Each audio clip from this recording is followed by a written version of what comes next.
First one's going to blow your mind and it's going to change the way that you think about everything that is going on in the world right now. Okay. Inflation is a tax on the poor that is used to make the rich richer. Bonsoir à tous, je m'appelle Christos. Aujourd'hui, nous allons explorer ensemble pourquoi l'inflation est essentiellement un impôt sur les pauvres, je dirais même une punition, et comment les riches, bien sûr, l'utilisent pour s'enrichir davantage. La bonne nouvelle, c'est que nous pouvons maintenant utiliser exactement la même stratégie et au lieu de payer pour l'inflation, nous pouvons en tirer profit. Nous allons tout apprendre à ce sujet aujourd'hui. En d'autres termes, au lieu de devenir de plus en plus pauvres, nous pouvons enfin commencer à construire notre avenir financier pour finalement atteindre notre indépendance financière. Notez bien, et je le dis maintenant pour en finir, ce n'est pas un processus rapide. Changer nos habitudes financières, mettre de l'ordre dans nos finances et commencer à voir l'argent comme un outil plutôt qu'un obstacle dans nos vies prend du temps. Mais la liberté financière est accessible à tous. C'est l'essentiel. Cela demande simplement de la patience, de la persévérance et de la discipline. Oui, je sais que personne ne s'enthousiasme à l'idée de s'enrichir lentement. Mais ce qui m'excite, c'est que je parle d'un processus simple, spécifique et applicable, étape par étape, qui peut nous sortir de l'ornière financière et nous mener à la liberté financière. Examinons-le ensemble en détail. Je ne suis pas un conseiller en investissement ou juridique. Toutes les opinions exprimées dans cette vidéo et sur cette chaîne en général sont uniquement les miennes. Elles ont pour but de vous divertir. Ne suivez pas les conseils en investissement ou juridique d'une personne sur Internet. Effectuez toujours vos propres recherches.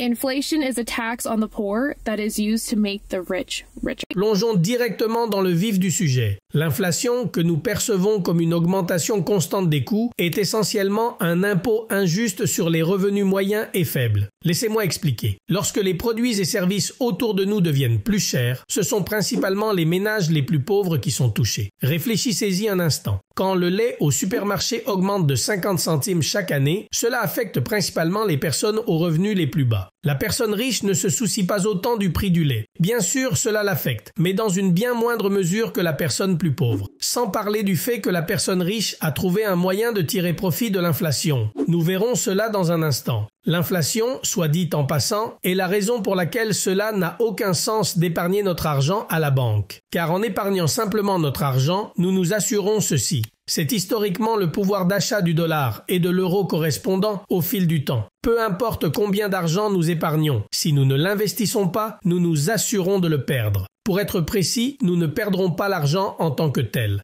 mais le pouvoir d'achat que cet argent représente. Si par exemple le taux d'inflation actuel est de 5%, cela signifie que cette année, tout ce qui nous entoure est en moyenne 5% plus cher que l'année dernière. En d'autres termes, notre argent peut acheter 5% moins de biens par rapport à il y a un an. Donc, si cela continue et que nous avons 10 000 euros à la banque cette année, l'année prochaine, nous aurons toujours 10 000 euros à la banque. Cela ne change pas, mais leur pouvoir d'achat sera équivalent à 9 500 euros. C'est aussi simple que cela. Tant que nous laissons notre argent dormir, il perd de la valeur. Nous voyons donc que l'investissement n'est pas une option. C'est simplement la seule voie. Think about this, okay? The middle class is taught that to get ahead financially, you need to save a lot of money, right? But when you save money and it's in a savings account, that money is just being devalued every year because of inflation. And then inflation continues to go up every year, and the poor and the middle class are still working the same number of hours. They're still getting paid basically the same salary. They can buy less and less things with the money that they have. Meanwhile, somewhere, money is being printed, inflation is continuing to go up. Exactement. Nous devons briser la chaîne recevoir un salaire dépensé épargné, au mieux, car beaucoup n'épargnent même pas, et passer à recevoir un salaire épargné investir dépensé. C'est-à-dire que nous nous payons d'abord en mettant de côté un montant et en l'investissant, et ensuite nous dépensons. Si nous n'avons pas assez d'argent pour dépenser, alors nous réalisons enfin que nous n'en avions pas assez avant non plus. Nous pensions en avoir assez. Mais nous étions simplement en train de manger notre futur. Et les amis, croyez-le ou non, c'est ce qui sépare les pauvres des riches. Car indépendamment des revenus, les riches savent qu'ils ne doivent pas laisser leur argent inactif. Ils comprennent le jeu de l'inflation et savent qu'ils doivent convertir leur argent en actifs le plus rapidement possible. Car les actifs, comme les actions et l'immobilier, augmentent en valeur d'année en année. Ils gagnent avec l'inflation. Quand on dit que tout devient plus cher. Devinez quoi? Les actifs deviennent plus chers aussi. Donc les détenteurs d'actifs s'en sortent mieux. En fait, la valeur de ces actifs augmente historiquement plus vite que l'inflation. Donc tout ce que les riches perdent avec l'augmentation des prix des produits qu'ils achètent, ils le gagnent avec l'augmentation plus rapide de la valeur de leurs actifs. Cela signifie que les riches, non seulement ne perdent rien avec l'inflation, non seulement ils protègent leur richesse et leur pouvoir d'achat, mais ils l'augmentent même. C'est pour ça qu'ils sont riches. Car si l'inflation est d'environ 2,5%, mais que la valeur de leurs actifs augmente de 10% par an, eh bien, ils s'en sortent avec un gain de 7,5% par an. And when inflation goes up, the value of assets goes up, and who owns all of the assets? The rich. So they actually become more wealthy from inflation. So the lesson that I took out of this, and the lesson I want you to take out of this, is you need to convert your cash into assets. There's a saying, cash is trash, and I do believe that cash is valuable in some instances, like, an emergency fund. Aside from that, your money should be in things like stocks and real estate so that it can continue to grow for you and fight inflation. And this way you don't have to work harder to make more money. Dites les choses telles qu'elles sont et faites-le vous-même.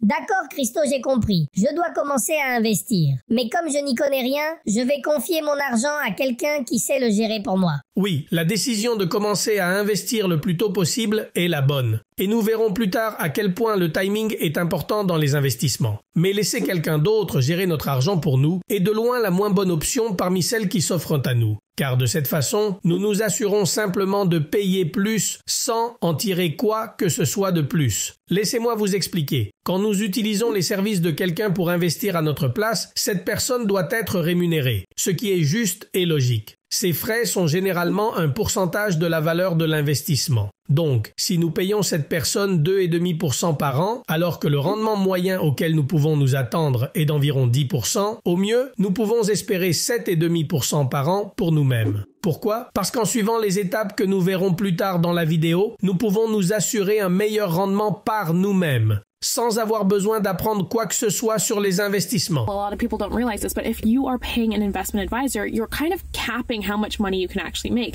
So let's say the market on average goes up by 10% a year, but you're paying 2.5% in fees. That means the most you can make is 7.5%. D'accord, un rendement moyen de 7,5% n'est pas mal. Surtout si on le compare à un rendement de 0% quand on laisse dormir notre argent. Mais regardons la différence que crée l'effet des intérêts composés sur 30 ans si nous investissons avec un rendement de 10% contre 7,5%. Well, 7.5% is good. No, look at that. I was running these numbers for a report that I'm writing, but basically if you invested $100 a week from 35 until retirement at 10%, you would have almost $900,000, which is this number right here. But if you were capped at that 7.5% that I said, you'd only have $555,000.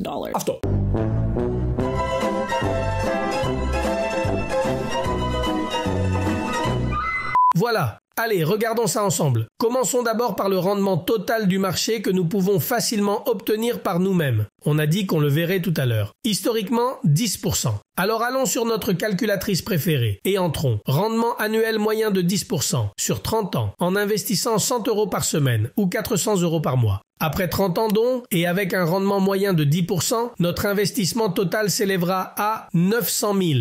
Ayant gagné de nos investissements plus de 750 000. Gardez ces deux chiffres en tête. Maintenant, voyons ce qui se passerait si nous confions notre investissement à quelqu'un d'autre, qui serait rémunéré à hauteur de 2,5%, faisant ainsi chuter le rendement final pour nous à 7,5%. Eh bien, la différence est énorme. Avec un rendement de 7,5%, notre investissement total s'élèverait à environ 540 000, tandis que nos bénéfices totaux atteindraient 400 000. Je vous rappelle qu'avec un rendement de 10%, nos bénéfices dépassaient les 750 000 et notre portefeuille atteignait 900 000. En confiant nos investissements à quelqu'un d'autre, nous avons perdu une somme folle. That's $350,000 that you paid in fees for something that you literally could have done easily on your own. Nous parlons d'une différence d'au moins 350 000 € de bénéfices. Il n'y a absolument aucun sens à confier la gestion de nos investissements à quelqu'un d'autre. Aucun. Point final. Au contraire, il est crucial que nous commencions à investir par nous-mêmes dès aujourd'hui. And what a lot of people don't realize is every minute you waste waiting to get started or waiting to do things the right way is another minute that you'll never get back to build wealth. The most valuable thing you have in life in investing and making money is your time. Time is actually more important than money when it comes to building wealth. Yet, it's crazy. Nous l'avons constaté récemment. Le temps est notre meilleur allié et fait la plus grande différence dans nos investissements. Ce n'est ni le capital que nous investissons, ni notre talent en matière d'investissement qui compte le plus. C'est la durée pendant laquelle nous investissons. C'est pourquoi je ne cesse de répéter qu'il faut commencer à investir le plus tôt possible. Le montant n'a pas autant d'importance. On commence avec ce qu'on peut mettre de côté chaque mois et les intérêts composés feront leur magie. If you started investing $200 a month in your 20s by retirement, that would grow to over $1.8 million.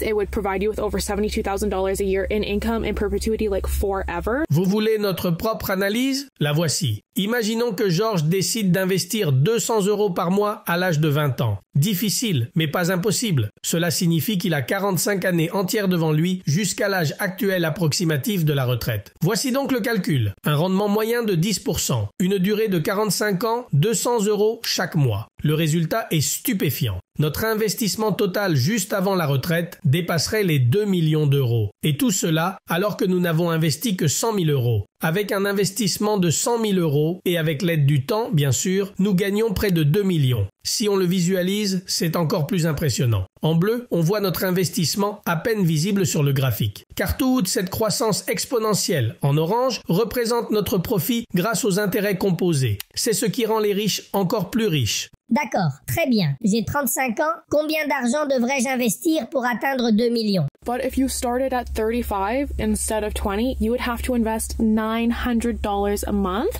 to get to the same number, to get to that $1.8 million.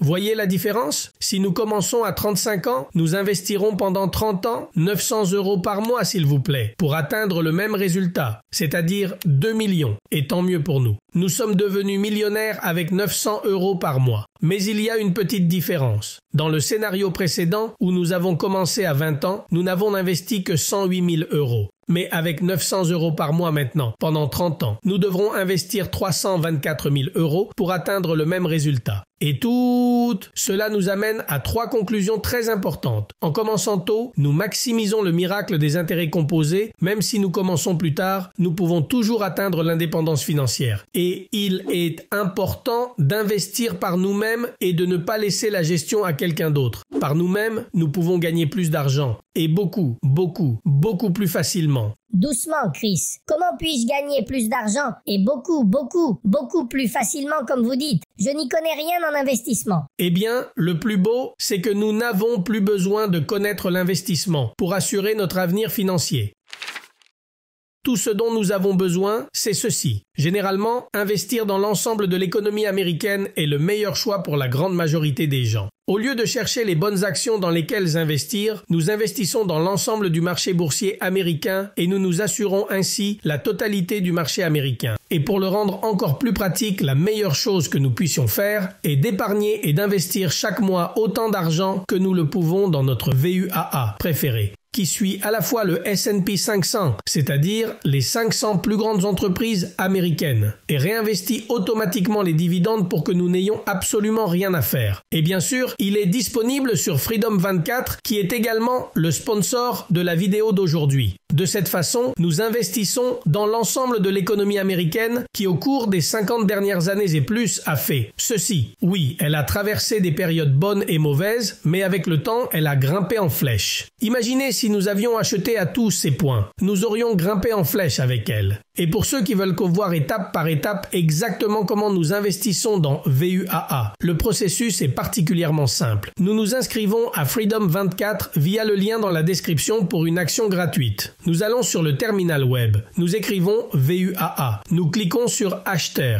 et c'est fait. Donc si vous aussi vous voulez bâtir votre avenir financier en toute sécurité, inscrivez-vous sur Freedom 24 via le lien que vous trouverez dans la description. De cette façon, vous pouvez être sûr d'utiliser une plateforme fiable et de soutenir activement cette chaîne complètement gratuitement. Et bien sûr, vous obtenez également une action gratuite d'une valeur pouvant atteindre 700 $. Et comme toujours, si vous voulez connaître mon avis sur les marchés chaque matin, rejoignez ma chaîne Telegram via le lien dans la description. C'est une analyse du marché qui n'est jamais téléchargée sur YouTube. Alors oui, abonnez-vous à la newsletter, c'est gratuit. Merci beaucoup d'avoir regardé cette vidéo, j'espère qu'elle vous a aidé et je vous reverrai dans la prochaine.